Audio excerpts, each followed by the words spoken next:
We can go ahead and ping a few people in. This is the Empower Empire. It is the competition free community where we build each other up mentally, physically, spiritually, and emotionally. We come here Monday, Wednesday, and Friday for morning meditation. And today is Wellness Wednesday, led by none other than Miss T Black, the certified boss mom. So we are having part two today of this group. Um, we can go ahead and start with prayer. T, if you would like to lead, you can. Otherwise, I can do that. But we'll go ahead and get some people in here and get this conversation started today.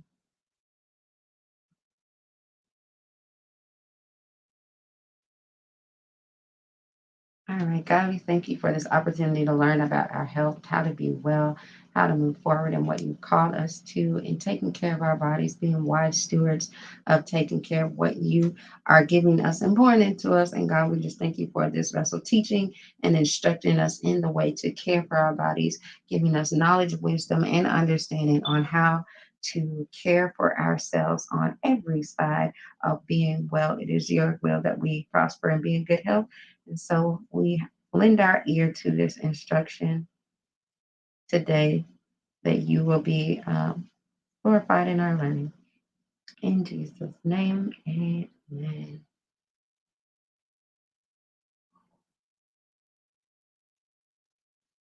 All right, Miss T, I yield it to you. Go ahead and introduce yourself.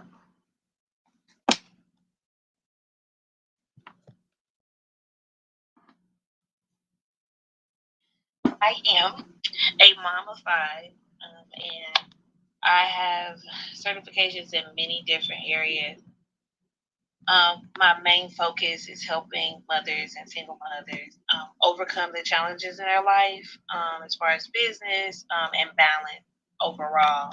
So, health and wealth is a major part and component of that, and I'm here to serve, most importantly. So, thank you for coming in, Portia. Okay, awesome.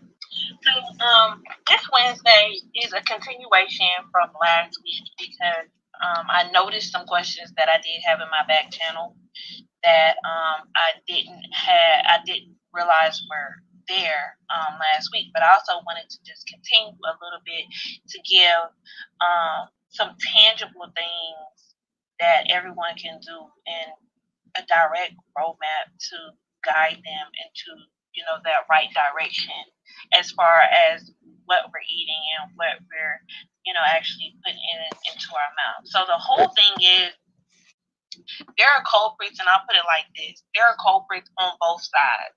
So I'm big on saying they, as far as like pharmaceutical companies, medical companies, food administrations, the people that are making the money. We'll put it like that. But there are also culprits that are banking on are ignorant, and people just not knowing what to look for on the other side as they're creating things to offset that. So let me break down what I really mean. So say like the whole thing is coming out where herbs are really good, natural healing is really good, natural oils. So people start gravitating towards that style of medicine versus using like traditional, Western medicine, going to the hospital. But if you don't know what to look for when you're going to go purchase those herbs or going to go, purchase those natural oils, you can harm yourself in that right as well. And there are people that are banking on the whole shift and dynamic of what people are purchasing to heal their bodies. Because there are some people out there that don't know a dang on thing about herbs and they're, selling them. There are people that are making natural oils that don't know what they're doing and they're not pure and they're selling them and they can be harmful. So my goal is to educate, as many people as possible on what to look for, what to smell, what the smells are, and this goes deep into like education, but and you like being trained on it. But I just want the more we educate ourselves, the more we'll know, and the more we'll be able to, make the right decisions and proper decisions for ourselves in our. So as far as continuing, I had one question in particular about vegan cheese. What about the vegan cheese? Is listen, when it comes to cheese in general, um, anything that's a substitute can be better, but that doesn't mean that it's necessarily great for you or for you to consume, you know, in large quantity. Just because it says it's vegan cheese doesn't make it any better than, you know, regular cheese. Now, I will say it's going to be a better substitute, but that doesn't mean that it's good. And what I mean by that is go, like I said last week, look on that food label and tell me the ingredients that are in that vegan cheese. Some of them you still won't be able to pronounce. But when you think about it, y'all, we're in a society where you can look up anything now. The problem is most people don't want to take the time to do it. Most people don't or don't have the time or just don't want to take the time. That's really what it boils down to really educate themselves or even to look things up. I know it's not easy when you're in the store to start looking up words on your phone to figure out what they are, but it's necessary when you're going to consume them and put it in your mouth. So back to the vegan cheese, there are a lot of different things in there that you need to look up those ingredients and really figure out what they mean. So one major thing that's in certain vegan cheese is soy, and soy in abundance is not the best thing for your body. And I'm going to talk about that today when I talk about alkalinity and being alkaline. Like soy is acidic, so yes, it's a different alternative and a better option. But again, consuming things in surplus all the time is not the best route to go. A lot of things, and this is just a rule of thumb for life. Moderation is key with a lot of different things. Sometimes we just tend to go overboard on something, and we like it, and we're just like, oh, I'm gonna have this every day. Even if you eat certain things every day that are good for you, that doesn't mean you need to be eating every single day like clockwork all day long. So that's just a key. So one thing that I said I wanted to give y'all something really tangible to do that's easy. I know we spoke about fasting, which is great, but um, once you overcome the fast, once you stop and you're ready to start refueling your body, it's just a matter of putting the right things there. Now, I'm really big on being tangible and allowing people to move through the process to help themselves versus just saying, no, you need to cut this out now. You need to cut this out. You need to cut this out. You need to cut this out. Because for some people, and you have to realize it's just like with smoking, like, yes, some people quit cold turkey, others have to wean themselves off because with all these things, there's an addiction. Even with food, food is an addiction. And I think we overlook that, like as a society, like oh, we think about alcohol abuse and that being addiction, or think about smoking being an addiction, drugs being an addiction. But in the end, when it's all said and done, food can be used as a drug in a sense, and it's just as addicting as being on some drug. So it's a matter of working through the mindset of why you're eating and why you're eating what you're eating and starting to wean yourself off from those things that your body is craving.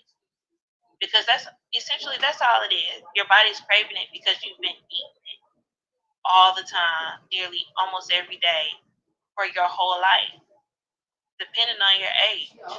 So it can be difficult to start to stop those habits. It's like breaking any other habit. It takes time. So one thing we're big on in this room is giving yourself grace. And this is one of those areas where you have to kind of give yourself a little bit of grace once you stop eating certain things. Like meat is a really big one. So for some people, they're really big on protein, and the big basis behind protein is that that's something that our body needs every day, and our body does not store. So that's the difference. Like we store certain fat and certain good fat, but protein is not something that we store. So it needs to be replenished daily. But that's one area where we go overboard with feeling like we have to load ourselves down with all these different meat in order to function. And it's harming us, it's clogging other arteries, it's clogging other parts of our bodies. Yeah, we're getting the protein, but what about every other aspect that's coming along with what you're bringing into your mouth? So when I talk about tangible things that you can do, and and different style of diets that I practice that are pretty easy to follow, it's just a matter of again going back to educating yourself. A lot of these things that I'm gonna name, you may have never heard of them, and that's fine. That's okay. Some of them don't really grow right next door to you. Like you don't go to the supermarket and find it. But it's just a matter of you hearing it, learning about it, finding a way to incorporate it that can help you to start making some changes in your life. And a lot of them aren't even as bad as you think they are. Like sometimes we think, oh, eating healthy means we're only eating a green leaf. No, some of this stuff is actually really, really good. And I'm the type of person that I like to eat for color. So when I'm making, my plate, I like it to be colorful. I like to see the reds, the greens, the purples, the yellows. So I'm really big on that color, having a real nice color palette. So once done your fast, and I like recommending a fast just to get you used to starting to listen to your body. Because when you fast, you hear everything. You start hearing your body telling you everything, and of course, in your mind and different things. But you start to kind of get a feel for what you're craving. What, and a lot of times, what you're craving or what you think you're craving is something that you need to cut out. So if you're in the middle of your fast and you start craving those cookies, man, I know that's not gonna do me any good. Like I just did a science experiment with my daughter, and the one the one plant in the liquid that we put them in that didn't start withering up right away was the one that was just sitting in plain water. The other ones that we put in like milk or we put in sugar water or different things, they start looking up super fast. The one that did not was the one that was sitting in plain water. So it's a very good idea when you're on your fast to drink as much water as you can. You don't have to go overboard with drinking over 2 gallons and all of that. No, you don't have to get crazy, but just make sure you stay hydrated. So you're pushing all of those things, all those toxins out of your body. You're allowing your body to start to function without adding like the extra sugar, the extra fat into your system. So for people who just feel like they just absolutely cannot see themselves going direct, with a fast, one of the major things that I like to start people cutting out is soda and sugary drinks. That is huge. Some people are like, well, I don't drink soda. If you drink tea and bottled tea, go a different route. Try getting tea bags and not adding sugar. Or just using a lemon, to give you a little bit more flavor. Natural flavor, just use the tea and water. So at least eliminate that excess sugar because what most people don't realize is from all of these drinks, if you turn and look on the back, sugar is one of the main ingredients. Cane sugar, some style of some form of something to give it extra flavor. Even you'll see with some of the juices from concentrate. That ain't nothing but sugar. Concentrated juices. That's what it is. That doesn't mean it's healthy at all. So most people don't even realize when they're purchasing orange juice, that if it doesn't say not from concentrate, then it's not a natural juice. It didn't come from the orange. It's just a blend in a mix of a bunch of sugar crap. So even when you're getting different things like that, and then this goes deep into like pasteurization and different things. Even when you're getting juices like that, look, the best way is for you to get it yourself, the orange, and juice it yourself. That's like the best route to go. And that's the best route with any food because you see where it's coming from. You see what you're putting in it to season it, if you're putting anything in it at all. You're monitoring your own processes and you're doing it yourself. And I know that's one of those things where we're like, man, it takes time. But it really, if you can set aside maybe 30 minutes to prep your stuff, maybe even from day to day or week to week, then you can start to do these things. It's a matter of caring enough to make the time to care about yourself and your family and your health. That's really what it boils down to because we do live in that microwave society where we just don't have the time. We're always looking to find time. But this is something that's very important where you have to make the time to do it. And if you can't, then you got to start clocking those dollars so you can pay somebody that you trust to do it. There are a lot of people that meal prep out there. There are a lot of people that know about this diet I'm about to speak about. And there are a lot of people that can really help you in that arena if you just, for whatever reason, feel like you do not have the time and you can absolutely not make the time to make this happen for yourself and your family. So the more you do it, the more unique ways and cool ways that you know you can start to create to make this fly by a lot easier, and you'll start to realize that it's not as bad as it may seem like it can be or it is. It's really not, and that just comes with doing it consistently over and over again. And once you start to see the results as well, you'll know and you'll see that man, it's well worth it. It's well worth it. So Jessica, I know you're in and out. Do you want to do the reset or you want me to go ahead and take it? I got you. Okay. Welcome everybody. This is the Empower Empire. It is Wellness Wednesday with you Black. So you are what you eat is what we're discussing today. We're not going to make sure you click the mention above and join us again as we continue this conversation for morning meditation time. So thank you for joining us once again in our Marco. Remember the movie Isaiah? That's who that looks like. So the big diet. All right. Ooh, what is it? That I like to practice in my house, and I know I mentioned it before, was a raw vegan diet. But when I say vegan,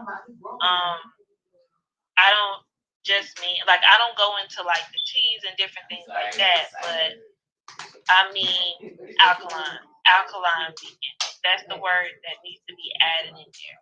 So I'm really big on keeping my balance with my pH levels and really making sure that I keep things on the alkaline side versus the acidic side. Because that's when you start to have those issues, you start having inflammation and mucus and different things, aligning in your body because your body is finding ways to try to push things out and operate properly, but it's having a hard time. So pretty much y'all an alkaline vegan consumes different foods, that are more close to the natural state of the food. So some people, and I didn't even realize this until I started to, study and get educated and, go to school for in this area, was that a lot of the foods that are out there are a hybrid of the original like fruit, vegetables. Like they're not really the original of that food.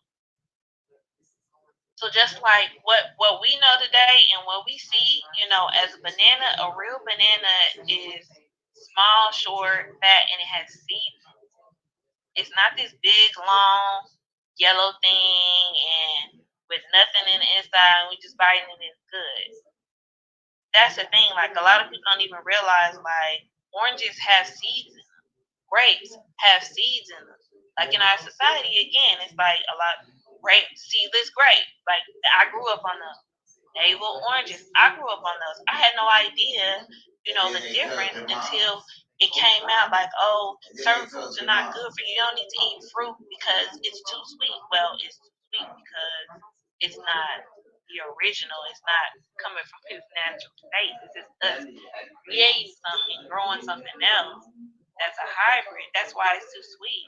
Like the sweets that come from our fruits that are original and real, and I'm using this word lightly, real, it has the amount, it has the correct amount of sweetness. It's not overbearing. So I remember that statement coming out, and I was just like, oh, so fruit isn't good for you? What? That's crazy. But not realizing that, hey, a lot of these fruits and vegetables have different stages to them. And if you're just not familiar, then you're not familiar. You just know orange based off of it's round and it's orange. So alkaline vegans also consume foods that are soy free, soy and dairy. So that's the other thing when I spoke about the vegan cheese. It's one thing to be vegan, but it's one thing to be alkaline vegan. Big, big difference. So there's no eating of like genetically modified foods or processed foods. So, like I said, anything out the bags, anything in the middle aisles, those things, it's not consumed. Because we already know, again, we don't know what's going on with the processing of it and the modification of it. Because again, a lot of it is genetically modified, which most of the time means it's acidic versus alkaline. An alkaline vegan diet primarily focuses on eating foods that again create that alkaline environment in your body for your body to thrive. And so what I mean by that are foods that have a pH level of 7 or higher. 7 or higher. And sometimes it can be 6.5 ish.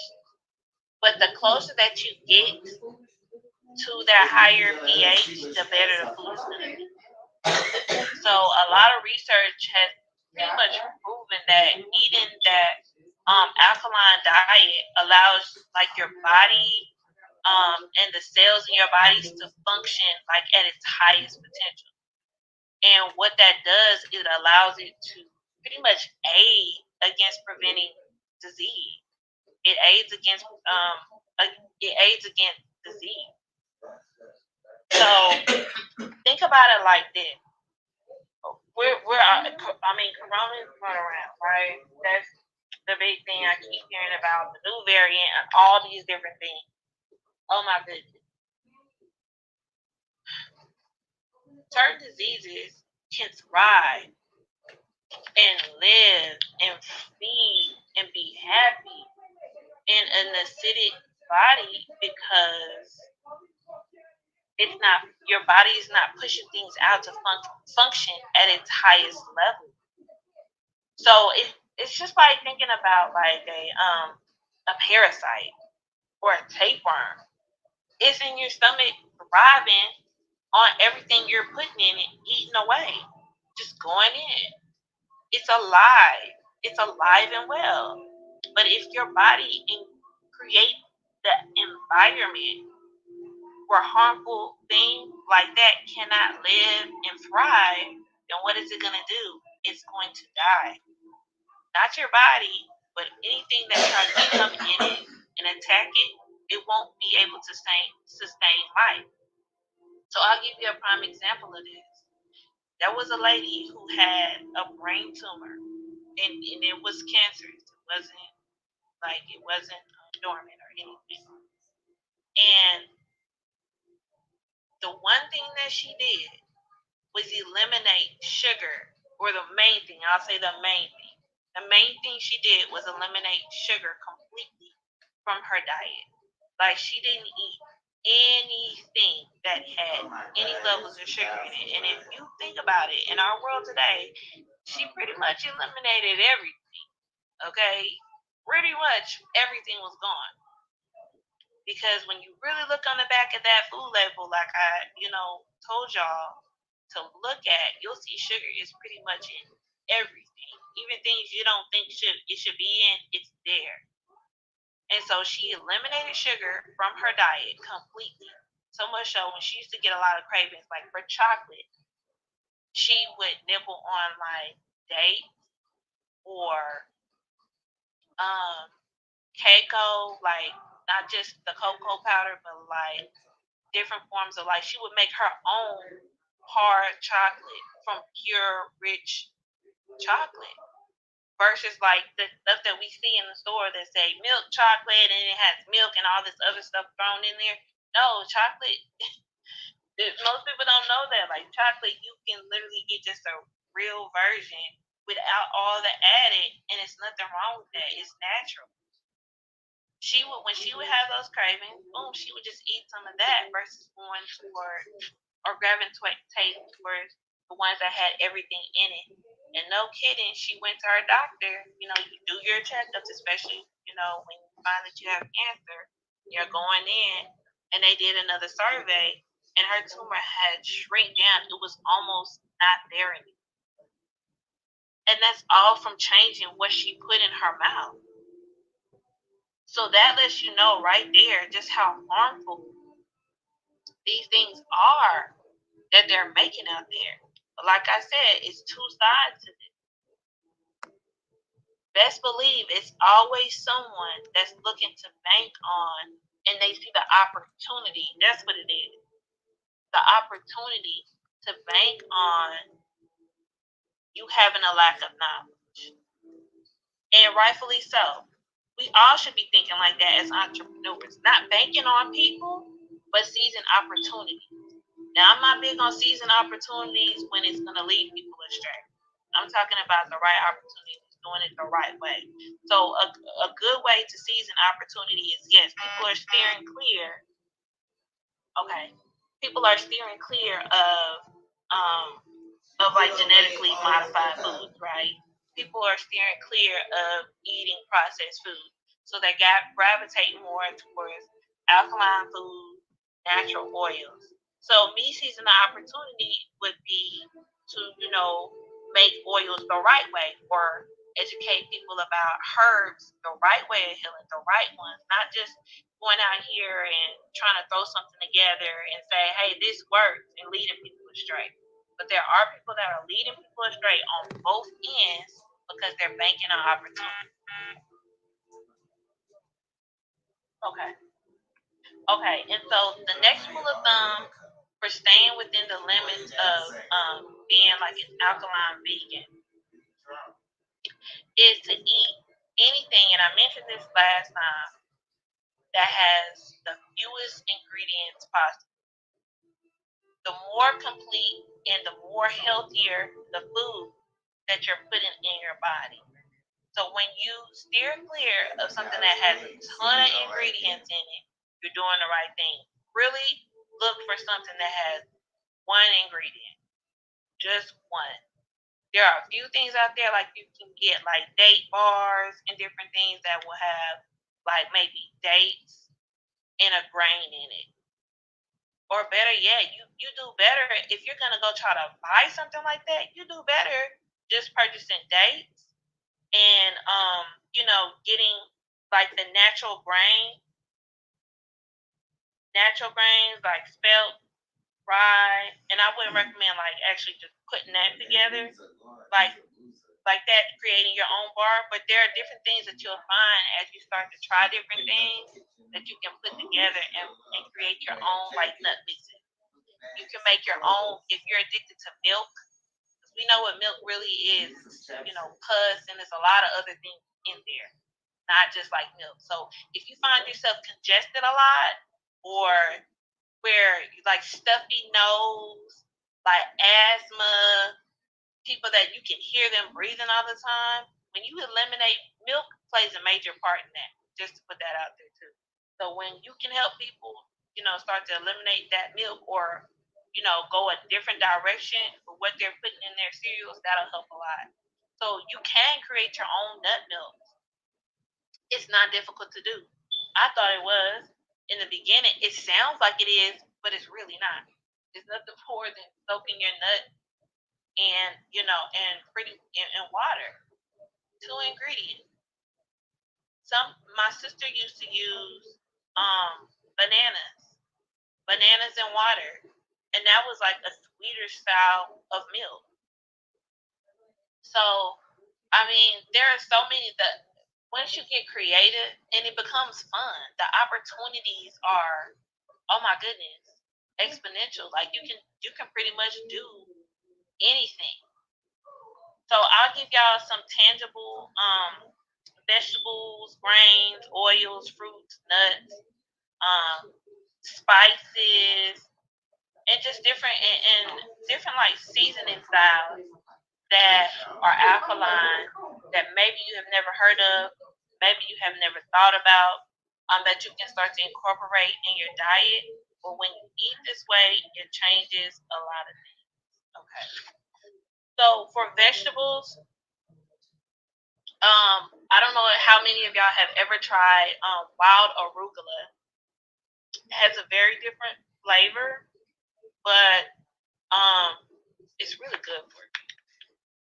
It's a good way to throw that in the salad to add, different vitamins and minerals to your salad, and it also gives it a different flavor. But remember, when you're like making salads and things, and you start to mix multiple things in there, it helps with just one fullness, but also it helps with just flavor. Like it's nothing wrong with having a salad and put in there as well. Like there's absolutely nothing wrong with that. It actually gives it that sweet taste that you may be, banking on tasting. Avocados are really good. If you're like big on eggs and the nutrition that you receive from eggs, an avocado is a great way to go. That's alkaline. You pretty much get the same thing egg that you can get from an avocado. Did you want to go ahead, Portia? Did you want to say something?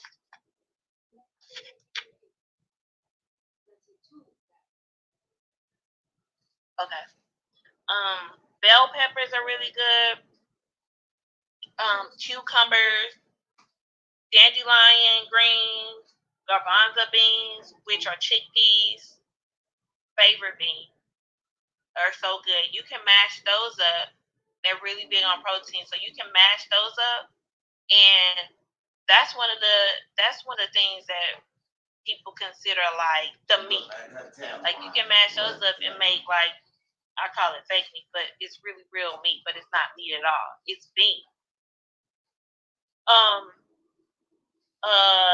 like a cactus flower or a leaf, which is an azote. Kale is another really good way to go, like in your salad. You can use like romaine lettuces. Just not iceberg. Iceberg is one of those things. And then again, we had that little thing going around with romaine lettuce being problematic. That's where again, you doing your due diligence to at least try to grow your own thing, to help yourself and help your family, really know where some of this is coming from. Certain mushrooms are really good. Nobles nobels are really good. And those are essentially that's cactus. So I know some people are like, how do I look? When you open it, there are juices that come out. You can open it without pricking yourself, and it's actually a gel style inside. Man, and here's the thing: with this stuff, you can put a lot of stuff just in a blender and use it even as like your idea of mixing it with an oil and a lemon and using it, as a dressing.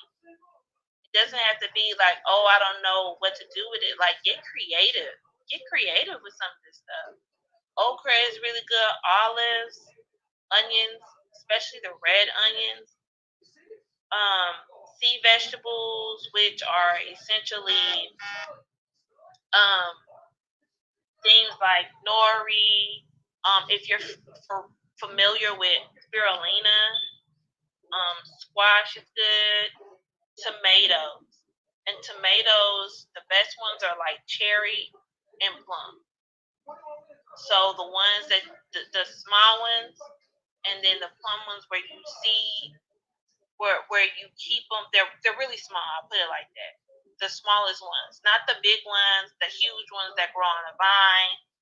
Those two are going to be the ones that are the most alkaline. Turnip greens are good. Zucchini, things like purslane, watercress. And again, I know some of these things you're probably like never heard of them before. That's totally fine. Just look them up. There are so many people out here. Like again, we live in this society. It's super easy to get information. There are people that are out here that cook like this, that prep food like this, that make sure they check levels, that this is what they do. These are the people that have seized the opportunity and took advantage of, individuals needing help in this area with changing what they eat. That's a prime example of taking an opportunity and turning it into a business. People that are passionate about this, people who want to see you grow, and become healthy, they're out there and they know what they're doing. So certain grains, rice. So when I say rice, I mean wild rice. There is a such thing as black rice. I know some people are like black rice. Yes, black rice. The flavor is totally different from white rice or brown rice. Completely different. But it's out there. You can get it at Whole Foods, and that's gonna be your best route to go with rice. Black rice, wild rice. Wild rice is a mix. It has, it is exactly what it says. It's wild and it has a mix in there. You might see a couple of black grains in there.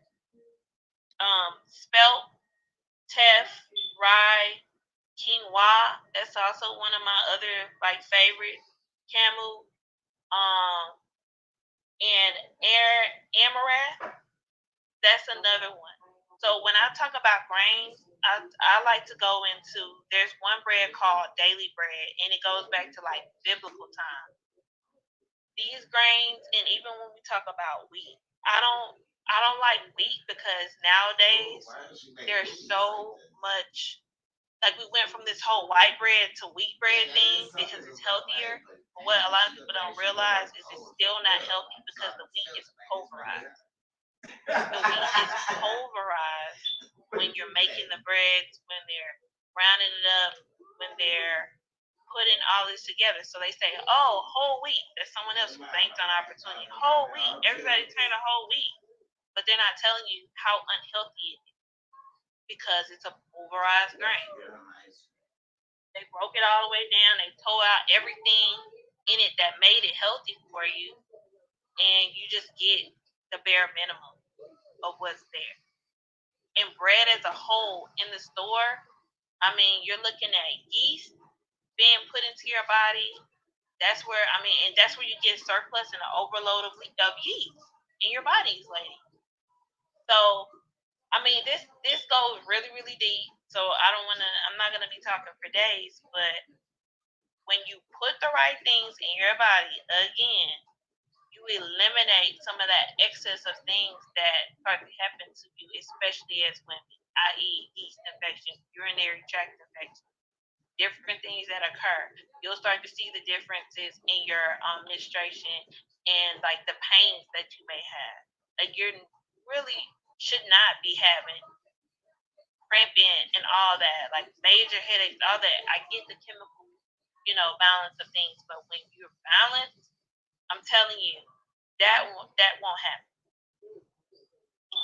Some of the best oils to use are, of course, olive oil, avocado oil, hemp. is really good, and hemp is hemp oil. That's another place where you can get good protein. Sesame seed, rapeseed oil, coconut oil. So your coconut and olive oil are not good to cook with. And I know most people are like, oh, that's all I cook with.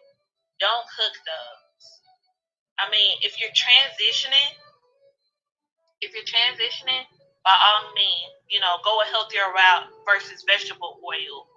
But the best ones, if you're gonna cook, is grab some grapeseed oil. Grab some sesame seed oil or some avocado oil. But leave your olive and your coconut as raw, pure oil. That's the best route to go with those, and they're really good with mixing on, your vegetables and your salad.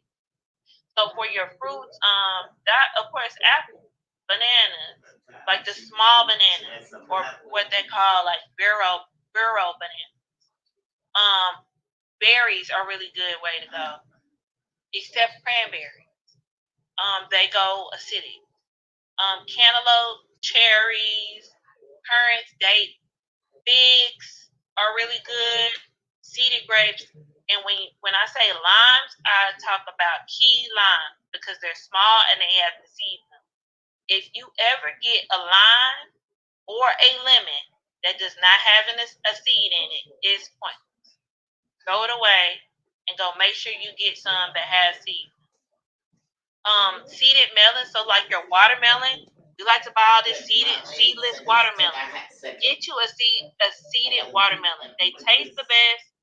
They won't be overwhelmingly sweet. They'll be just right, how you need them to be for your body. Mangoes are good. Oranges, and when I say oranges, seeded oranges. So like Seville oranges, or sour. Those are the best ones. Um,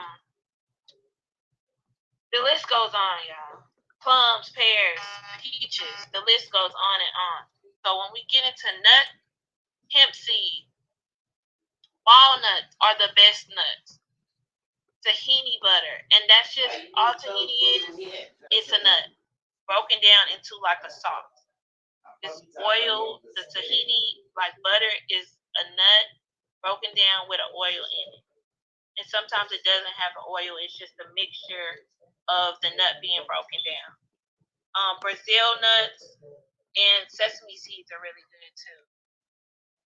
Sometimes I add chia seeds to give an extra, boost in there. Some of the best herbs to use are basil, bay leaf, one of my favorite. Great to put in soups. Great to put in like your beans. Make a chickpea soup, which are garbanzo beans, dill, clove, oregano. Oregano is the truth. I don't know what you heard or haven't heard about it, but that herb right there gets rid of yeast infections. Yeast, it clears a lot of things out of your body. A lot. That's one of those herbs that pharmaceutical companies wish they could get their hands on and package, but by law they cannot. They cannot touch any kind of herb and turn it into medicine. All they can do is take a replica and try to formulate something that's identical. So that's why you hear about a lot of diseases that they say are incurable. They say that because they need you to buy these medicines because they can't technically by law give you a herb and say this is gonna heal you. But they're out there. People have been doing it since the beginning of time. Sweet basil is a good one. That's one of my faves too. So it look, guys, the list goes on. But the things that I did not name them because 9 times out of 10, they're acidic and they're on the opposite side of what you're trying to put in your body. Thyme is a really good herb as well. Tarragon is another really good. So 9 times out of 10, if I didn't name it, and I could be like forgetting a couple here and there, but if I didn't name it, it's something that I don't really mess with because I know that it's below the pH level of what I want to put in my body. So again, guys, it's about balance. I've heard some people talk about, and I've heard some people say, "Oh, you need a little acid, in your body to offset you being so alkaline. You don't need to be so alkaline all the time." And to me, I think that's ridiculous. That's just my opinion. I get it where you talk about balance and it makes sense. And when I talk about balance, I'm talking about having your body do what it's supposed to do with ease. And that comes from being alkaline, not just being balanced on the pH side of things. Your body performs a lot better when it's doing really, really good and it's working the way that it should. Not when it's only balanced. It performs superb versus just being level. So I've heard people try to say like, oh, you can be overly alkaline. You can be too alkaline. In today's society, I'm gonna put it like this: you really can't, because in some way, shape, form, or fashion, there's something that you're gonna be putting in your body, maybe not necessarily through your mouth, that's going to offset the alkalinity that you have in there. So even if you're eating perfect alkaline, remember, you still go outside every day. You still have the environment and things that you're inhaling around you, things that you may be putting on your skin and not realizing are harmful. Things like lotions or quote unquote fragrance that's listed in the ingredients, which you really don't know what it is, but half of them are toxic that you're putting in your skin that are still being absorbed into your body and into your bloodstream and into your system. So I don't feel like you can ever be overly alkaline. You can't, because your body is constantly pumping every single day and working on overload to get you where you need to be balanced, to be working at its highest level. And it's constantly having to offset and fight something because we're living beings, living in this world and living in an environment. So the last thing are like different salts. So sea salt, I always go with sea salt, sea salt, sea salt. That's it. If you want something sweet, go pure, like date sugar, which is essentially just comes from date, and like agave syrup, which agave comes from cactus. So those are just a couple of tangible foods and things to help you on your, alkaline vegan diet. Well, I don't want to call it diet, lifestyle. It's a whole movement. It's a whole lifestyle. So when you're starting out, if you feel like you just cannot see yourself fasting at all, like you just cannot, then start by just eliminating, sugary drinks. Start by, drinking more water and maybe doing away with meat. Keeping fish for a little bit, then doing away with that. If you feel like you have to wean yourself off, do it that way. Give yourself grace. Start with something small. Start with something that's super hard that you know if you could just stop eating this one thing, then you'll see the change. It's certainly not easy to do when you've been doing it a long time. That's the thing. We form habits. Some of us are 40 years old, 30 years old, and we've been eating like this from our family, generation after generation after generation. We've adapted, we're accustomed to it. So, doing away with it seems like it'll be really hard to do. But once your body starts to get accustomed to it, and that's another part, once your body starts to get alkaline as well, you'll start to see the difference where the cravings will slowly start to diminish. You'll feel so good that you won't want to go backward.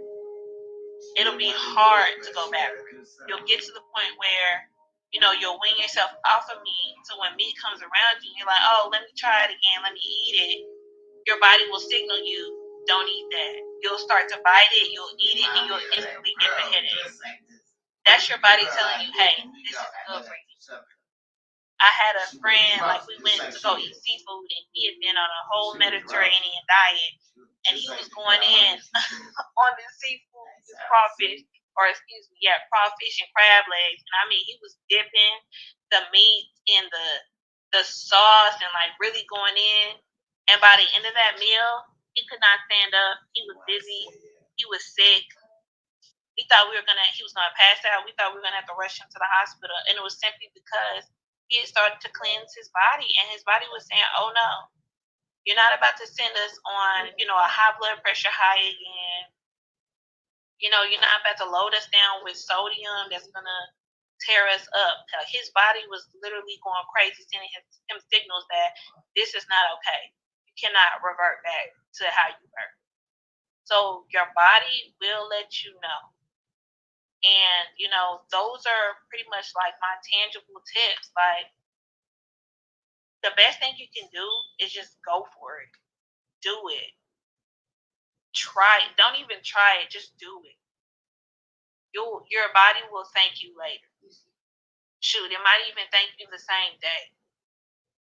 Just eliminating a few things and getting yourself aligned right, and drinking water, using key limes with your water, using lemon with your water. That helps so much. Eliminating, the sugar, eliminating the sodas, which is nothing but sugar and fat.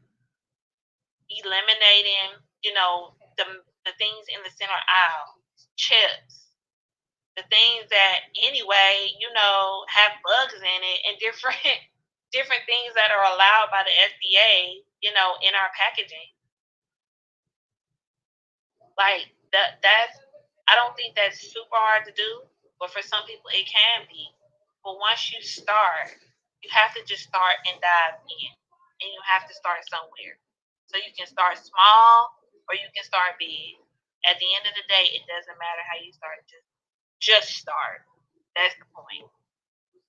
And you'll start to see the pounds, especially if you're having an issue with weight. You will see the pounds start to drop off.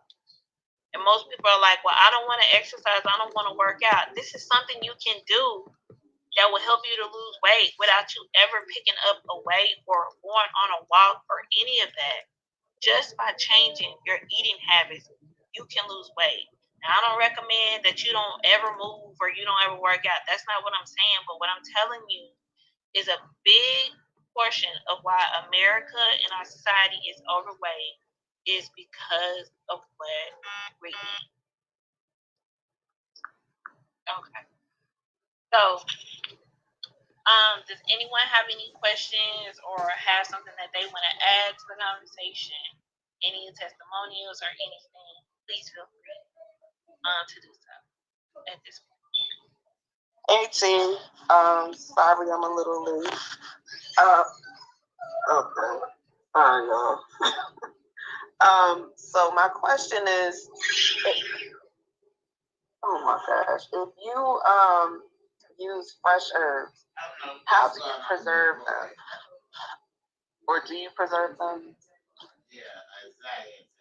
So there are a couple of different ways, and normally what I do is when they start to go like turn, I just throw them out and get more.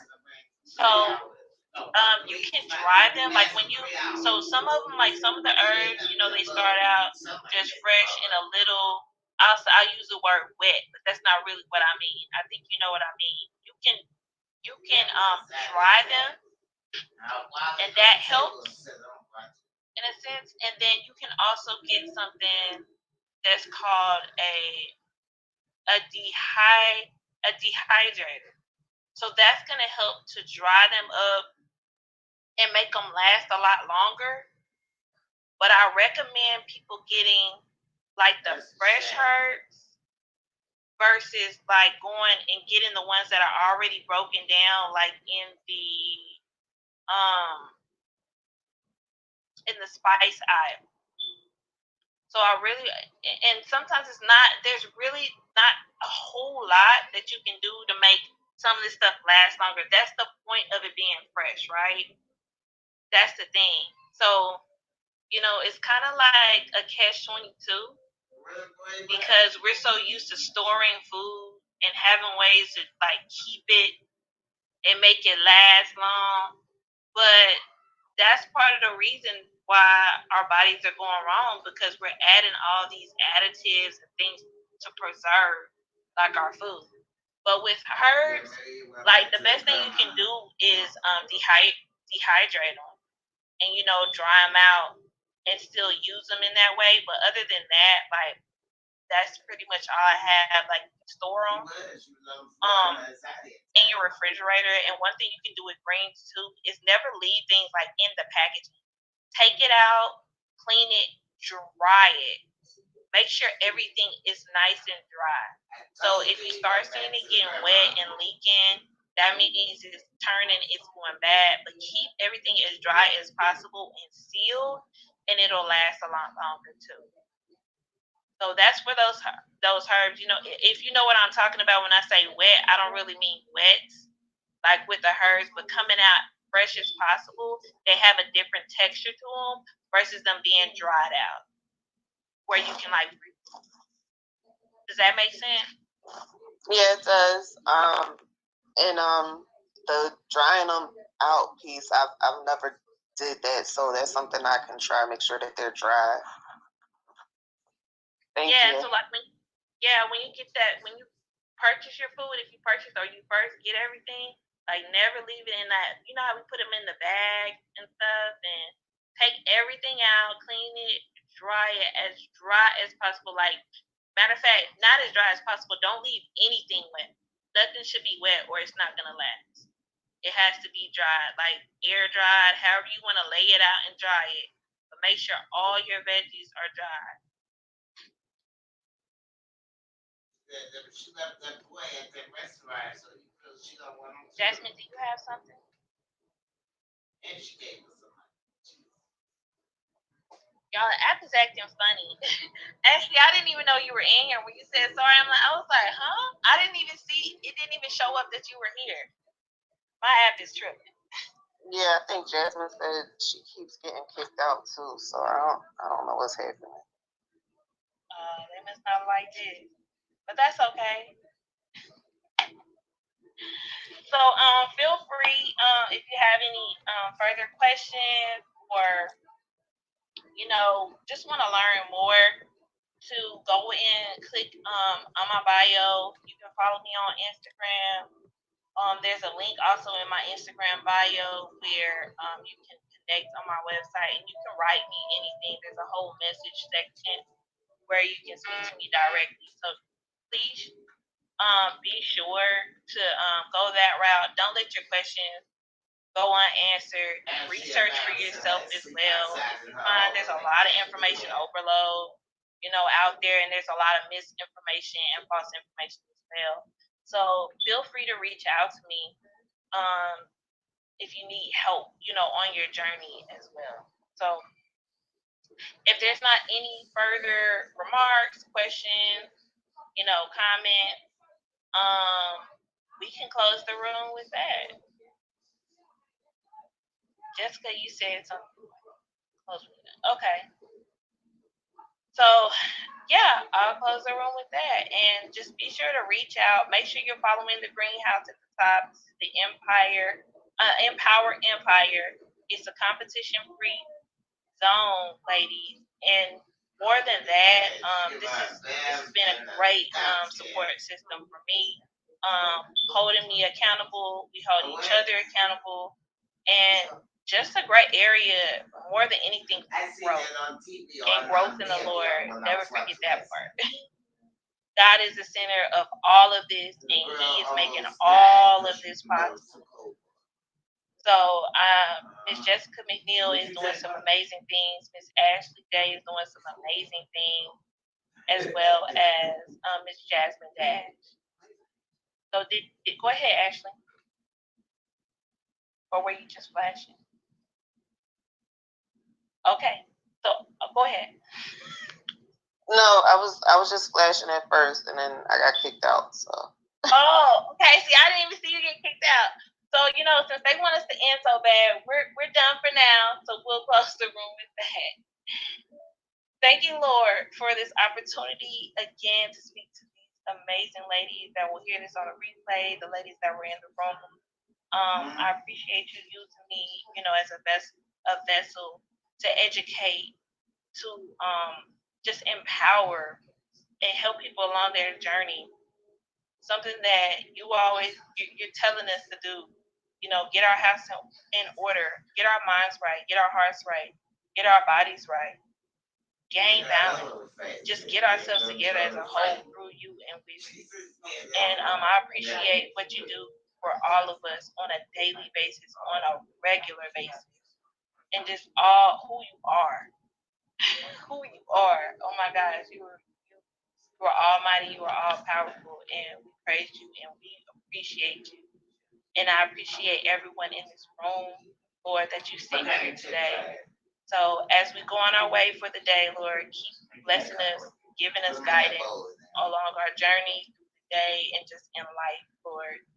Love you, we praise you, we thank you. In Jesus' name I pray. Amen. So the room is closing in 3, 2, 1. Y'all have a blessed day. Yeah. I had